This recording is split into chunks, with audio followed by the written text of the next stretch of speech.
All right, so in battle, Georgia DA Fani Willis showed up to the site of daughter's arrest with prosecutor lover long after pair claimed affair ended.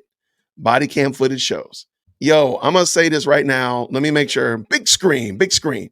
Nathan Wade is a low down, dirty scoundrel.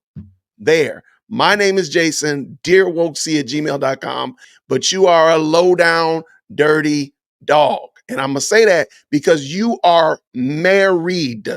You can say you're estranged. You can say y'all are not married on paper. But my dude, you're married. So now that's where all of this is going to come from. The fact that Nathan Wade showed up with Fani, which is crazy. I mean, this is craziness. I was going to leave it alone with the girl. I wasn't going to touch it. I was going to leave that little baby girl alone.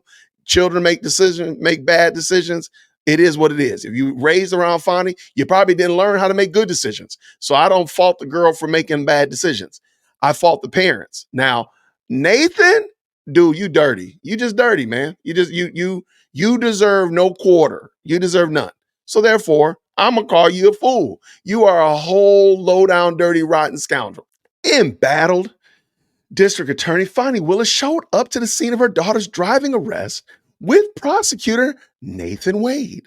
Long after the pair said they had ended their controversial affair, newly released video shows. The Fulton County, Georgia DA was captured on police body cam by footage in Tyrone on August 24th, standing next to ex-Trump prosecutor Wade after her daughter, Kenyana Willis, was pulled over for driving while using a cell phone, according to footage first obtained from the Daily Mail. Yeah, you cannot, Georgia is a hands-free state, so you cannot be on that phone and driving. You can have earpiece, of course, you can speakerphone, all that kind of jazz, but you cannot be on the phone. All right, there's Nate, there's Fani. We'll watch the video. They brought the complexity by showing up together, crying out loud. You don't have a girlfriend you can bring down there. By the way, I need to look at where Tyrone is. Maybe he's the daughter's lawyer. In my opinion, that would actually make it worse. So your mom's boyfriend is your lawyer. Say that out loud.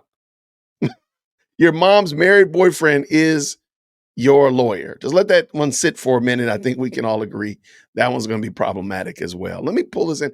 I don't know. Yeah, it's rewind time. Ended, you left it in August of 2023. That sound right? That's the hard conversation. That's not the... We've covered this. Next question. And you characterize it as a tough conversation, correct? Yes. I'm not going to get into the conversation per se. You should.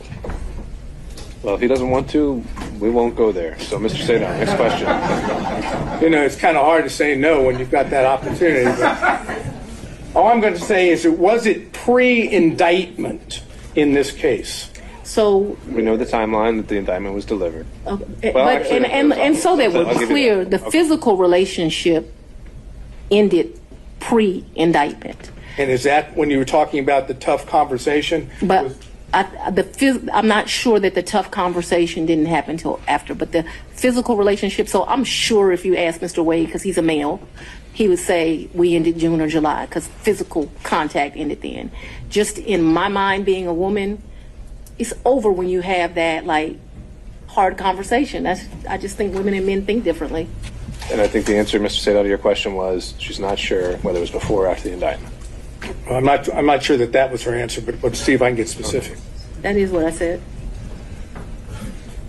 That's what I said. I'll let you. Next question, Mr. Sadot. If you need to clarify. Want to say one more? The romantic relationship ended before the indictment was returned. Yes or no? To a man, yes. Well, to a man, yes. To you, no? She's explained this, Mr. Sadot. She's explained this. And did the forthcoming indictment have anything to do with that? Ooh. Or was it just a coincidence? Let's go on and have the conversation. I've just asked you whether or not it was a coincidence. Had absolutely nothing to do with this. It's interesting that we're here about this money. Mr. Wade is used to women that, as he told me one time, the only thing a woman can do for him is make him a sandwich. We would have brutal arguments about the fact that I am your equal. I don't need anything from a man. A man is not a plan. A man is a companion. And so there was tension always in our relationship, which is why I would give him his money back. I don't need anybody to foot my bills. The only man who's ever foot my bills completely is my daddy. Is there anything else you would like to add to that? No. Sure. But I'm sure we'll talk about it further. No, we're not going to talk about it further. All right, no back and forth, Mr. Sadow. Next question. That one didn't age quite so well. This is only about Fani and Nate. I don't know anything about the baby girl. I'm not going to bother with her. I pray my daughter never is in a situation like that, but I'm gonna try to be gracious to them because I would want somebody to be gracious toward me if I was struggling through that. I think Mom, Dad, what's it? Okay. Nice to meet you. So, Corporal Clark. Nice to meet you. What? So, apparently, Nice to meet you. apparently her license is suspended Nice to meet you. Okay. for something. Doesn't tell us what for or why or where, or that's something she's going to have to call DMV and find out. Right. Probably what happened, she had a speeding ticket, some kind of traffic infraction, never went to court, didn't take care of it. Right. That's the best guess. So she's gone over to Fayette County Jail, which is right in the Fayetteville Square. It's 145 Johnson Avenue. Normally, I would say a couple hours is the process. It just depends on how busy they are and like that, okay? The driving on the suspended is basically a traffic citation. She's got to have her fingerprints done and picture taken, then she can make her bond. Man, that's low down. I'm gonna say it again. Like I think that's low down for him to show up. And I don't know where Fani lives, but again, they didn't drive. This is not close, and they're down in Fayette. Shout out to Woody. Like this is down in Fayette. I don't think they were in the jail that Woody was in, but they're definitely down there for sure. Yes, I saw and I'll talk about that in a second. Absolutely, but. I mean, that's definitely not a good look at all. But if Fani wants to be taken seriously, and I'm going to add this with the answering Filipino girl 1970s comment right here. Nathan and Fani Willis move recklessly. They move reckless. And therefore, they deserve the vitriol that they get from this incident right here to Nathan's shenanigans with Marlon Wayans, totally out of pocket, totally out of range. So if you want people to treat you seriously and take what you're doing as noble and say that you're, sir and ma'am, y'all are moving reckless. That's all I can say. I don't know another way to say it. You're just moving reckless. I think about, I want to say it was the fourth Fast and Furious movie where they introduced, I believe this is when they introduced Dwayne "The Rock" Johnson to the franchise. In the previous movie, they had ran a heist. It might have been the sixth. I don't know. There's been a lot of Fast and Furious movies, right? They had ran a heist, they had all this money, and the whole team had kind of split up. Somewhere in like South America, somebody was in Europe, of course, Americas, and so forth. And they was out just being reckless. They were all being reckless. They were spending too much. They were drawing a lot of attention to themselves. And lo and behold, like all of the group was like identified by the federal government. And they were, slowly but surely they were going to get arrested, I believe is how it was. I can remember, like, my point in that is they were way too reckless. They started to behave like they weren't criminals. They started to behave like they didn't have the eyes of people looking around for them and wanting to know what's going on with them. The same thing here with Fani. I'm not saying she's a criminal per se. What I am saying, however, is that they're not moving like they want to be respected. They're not moving like they want to be looked at as being serious. You mean to tell me, Fani Willis, that you couldn't have brought anybody else with you besides Nate? That's the only person you could have brought. And again, Nathan Wade, following their logic, Nathan Wade doesn't live close to you. If I'm understanding the story correctly, Nathan Wade lives somewhere up in Cobb County near me. So, and Fani Willis lives, south of I-20 in Fulton County. That's a good little clip. And where the baby was arrested is probably about 30, 40 minutes from where Fani lived. So that would mean that Nate would have had to have driven, if he lives up here by me, and who knows, maybe he doesn't live up here anymore. I don't know.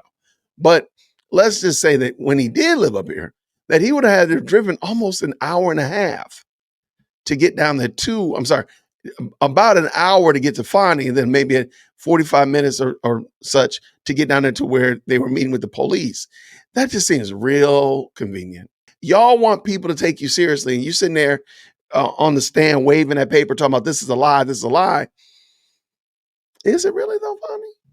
Is it really? Is this what you want people to look at you for? So then when people critique you, when people call you on the carpet about your behavior and your shenanigans, you start talking about people over-sexualizing you and people are overdoing this, that, and the third. Hello, ma'am, what are you talking about? That's nothing to do with the issue at hand. You said that you and Nate said that y'all broke up. You said that y'all broke up some time ago. You had the talk. And now y'all, the only person you couldn't have just tapped Adrian Love. You couldn't have just tapped somebody in the office. Girl, can you ride with me to go get my daughter's car? My daughter's in jail.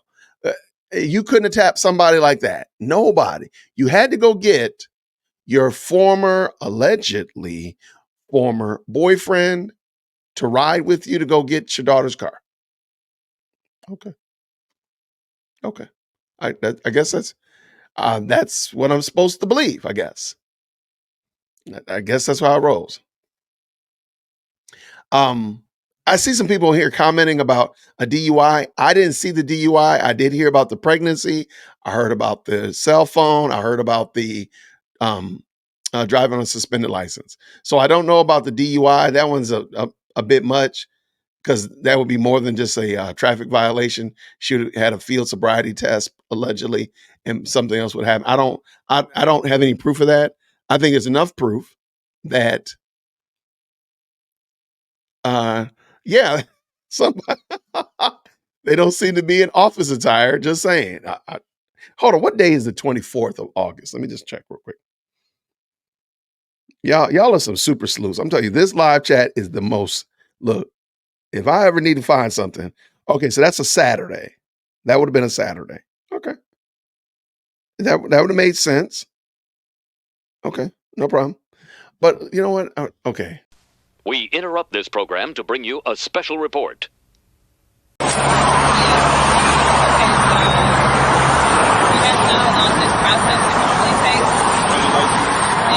Couple hours, probably.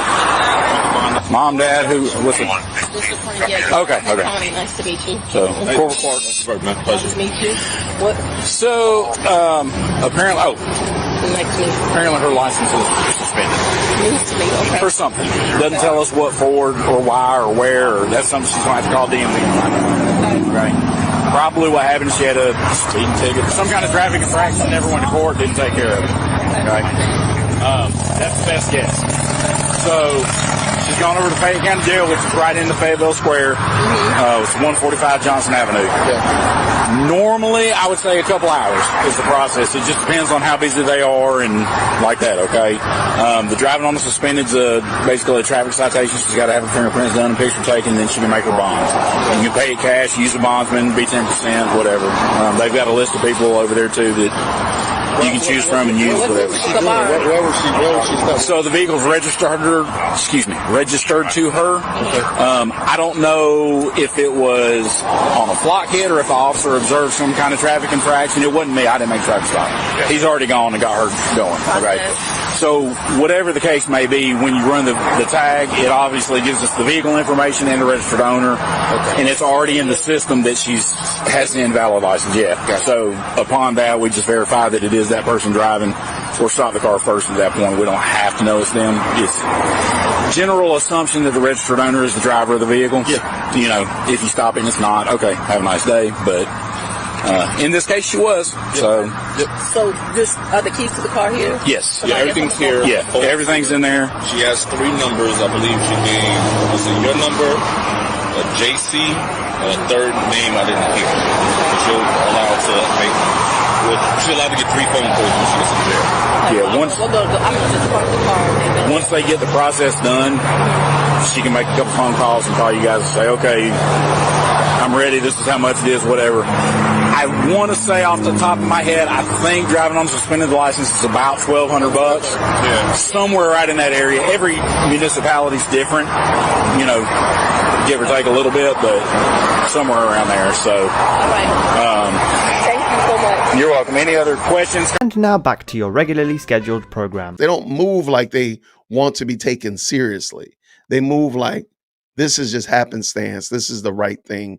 This makes sense to everybody, which it doesn't. And I think therein is the rub. All right, what we got here?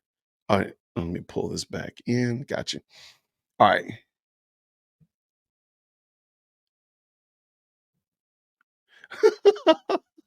If you're driving on suspended license, you need to be driving like an angel. That, or you need to be like Woody. We know Woody be driving. He don't even be stopping at stoplights.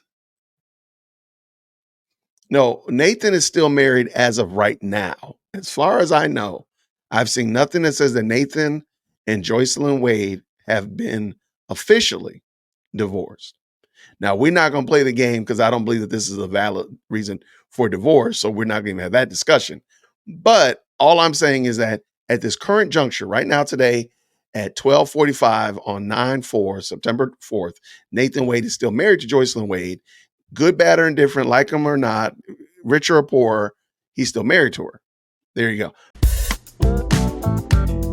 Yo, hit that like for deal with Christian.